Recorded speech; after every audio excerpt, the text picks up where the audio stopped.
So earlier today, Brian Gutekunst had a press conference with the media. And so I want to go over some of the biggest things that I came away with from this conversation. I'll share a lot of quotes from Brian Gutekunst, and he talked about a lot of different aspects of this Packers team. So we will get into it here.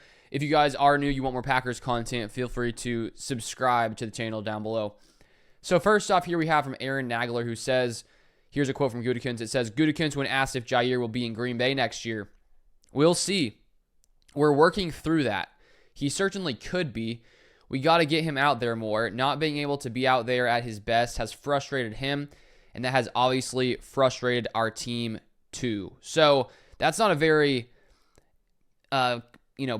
promising answer when it comes to Jaire coming back to Green Bay. The fact that he said, we'll see. And we look back to last year when Aaron Jones was still in the Packers. Brian Gutekunst said he anticipated Jones coming back, and then the Packers ended up, moving on from him, even though they did offer Aaron Jones a deal at about close to 50% of what he had been making, a 50% pay cut. So saying we'll see, I think that does leave the door open to Jaire coming back. Is that, though, just Gutekunst saying this publicly and he assumes Jaire won't be back? It's hard to tell. And there's a few more things on that here from Tom Silverstein of the PackersNews.com. Here it says, there's a lot of frustration on his part. He wants to be out there badly, Gutekunst said. Not being able to be out there at his best is frustrating to him, and obviously we're better with him, but we'll see. There has been frustration on both sides, according to sources. This is from Silverstein, and it remains to be seen whether either or both sides decides it's time to move on. Gutekunst said he has not had discussions with Alexander about a trade and probably wouldn't allow him to talk contract numbers with another team to help set up a trade. We've never allowed agents to go out and talk to teams, although I think that happens anyway, Gutekunst said. Jaire has a great agent, and if we ever went down that route, he would be very easy to work with. I don't really expect that. If we were going to do that, it would be a conversation between me and the other team. And so I think with this whole situation with Jaire and the Packers, it's not looking super promising that he's back in Green Bay. And if I had to guess right now, based on these comments, I'll guess Jaire does not come back.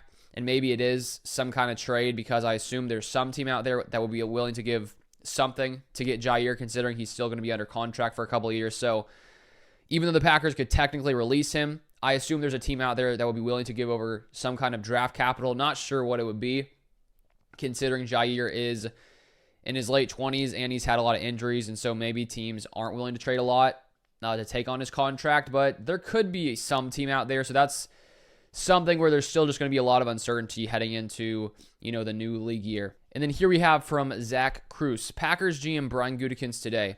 Having the draft in Green Bay really doesn't change anything for how we go about the first round. We're going to do what's best for the Green Bay Packers. If that's trading out of the pick, we're going to do it. And then we also have on that same line from Matt Schneidman, who said, Brian Gutekunst says Mark Murphy told him he can trade their first round pick despite the draft being in Green Bay. Gutekunst wants more than the 7 picks he has, so safe to say he's not trading a first for an edge rusher. Depends who that edge rusher would be, he said. So first off, I think that if you're the Packers and you're having the draft in Green Bay, I think it would be cool to have a first-round pick so that you get to, announce it in front of the, home fans, the home, Packers fans there in Green Bay. That would be cool. But if there was a chance for the Packers to, use that pick to get someone better and make their team better, as Gutekunst said, I don't think they would hesitate from doing that. Sure, you'd like to have it because it'd be cool. But at the same time, if, you can get a top-tier player, I don't think that you're going to go, you know what? We think our team could be better by trading away this pick, but because we want the fans to be excited and we want to have that pick, we're not going to trade for the guy. I think that'd be pretty crazy to not make the trade because of that. So it sounds like they're very open to trading the first-round pick, which I think they 100% should be.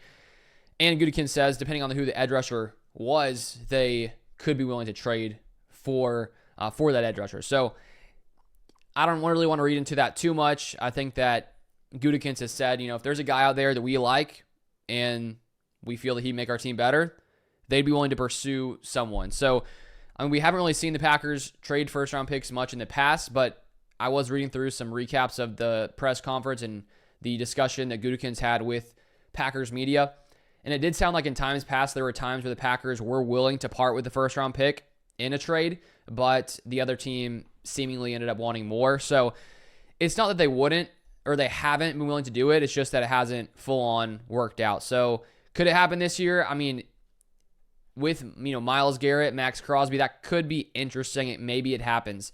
Here we have from Aaron Nagler, who says he may be a little limited through some of the offseason stuff, but he should be okay by the time we get to training camp. Speaking of Gutekunst on Jaden Reed. And apparently, according to Matt Schneidman, on the day when the Packers were cleaning out their locker, Reed had shared that he tore his labrum. So that looks like something that could hold him back in this offseason. But luckily, it looks like he should be okay by training camp, which now that's something to watch. Because when someone says should be ready by training camp, that doesn't mean they will be. But it sounds like he should be. So we'll keep an eye on that one. Then from Aaron Nagler here. At no time in my 20-some years within this organization, whether it was Ron or Ted, did I hear them talk about that as a philosophy. I don't think we'd ever hesitate to take one in the first round if the right one was there. Gutekunst on Green Bay's historical aversion to the first round wide receiver. So it's not in their philosophy, even though you look at the past 20 years, it looks as if that's how they operate.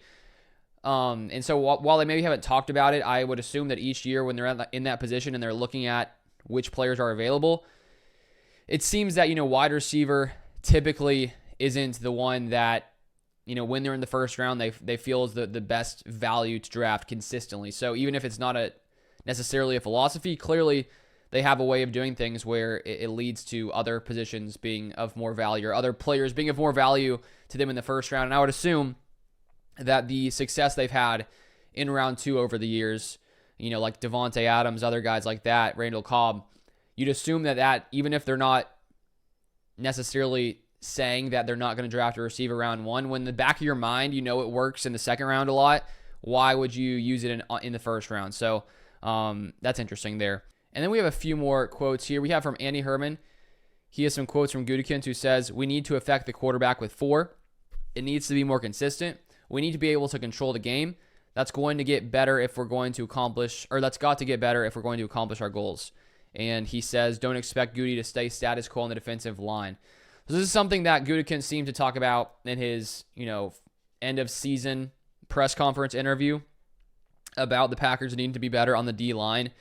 And so that's why I do think that this could be a year we see them pick someone up, whether in free agency or a trade. With all these comments, it leads to we can see that Gutekunst clearly sees the need at edge rusher. Then from Wes Hodquist, Brian Gutekunst lauding Lucas Van Ness for his work ethic and how he fits into the pass rush. I expect him to take a big jump this year. So hopefully going into his third year, Van Ness can improve, because so far in 2 years, he has not lived up to his status as a first-round pick. And, hopefully Gutekunst is right. And we'll see on that one. Then finally here from Matt Schneidman of The Athletic, quote here, "I appreciate Josh," Gutekunst said. "The one thing I do know is Josh desperately wants to win, and I really do appreciate that about him. I think he'd like to have as many good players as we can get. I talked to Josh before and after that about our football team, so yeah, things in the media I don't pay too much attention to unless it's something that's detrimental to our football team, which that wasn't." While acknowledging one of the Packers' current wideouts could become their true number 1, Gutekunst also left open the possibility of acquiring a player to fill that role. So that was discussing, Josh Jacobs bringing up the need for the Packers at wide receiver, and Gutekunst making it clear that, even though he has these conversations with players privately, it's not, what they say publicly isn't going to affect, the decisions that he likes to make. So, and you can always see in lots of these answers, he sort of leaves things open to possibility. Like he could trade a first-round pick for an edge rusher. The Packers could acquire a player to try to fill that number 1 role. So it's a lot of, maybe that could happen, maybe that could happen. And I think that, sometimes in these press conferences, some things, I feel like in the end, you can look back and go, oh, that makes sense that they did this. He said this in this way. He said this in this way. But there are other times where it's hard to tell exactly, when a GM's talking publicly, because they're typically not always going to share every single thing they're thinking. And I think just from a strategic perspective, I don't think you want your GM saying everything he's really thinking, because that could take away some competitive advantages in building the team and things like that. But that's pretty much it for today's press conference. If you want more Packers content, feel free to subscribe, and I'll see you guys next time.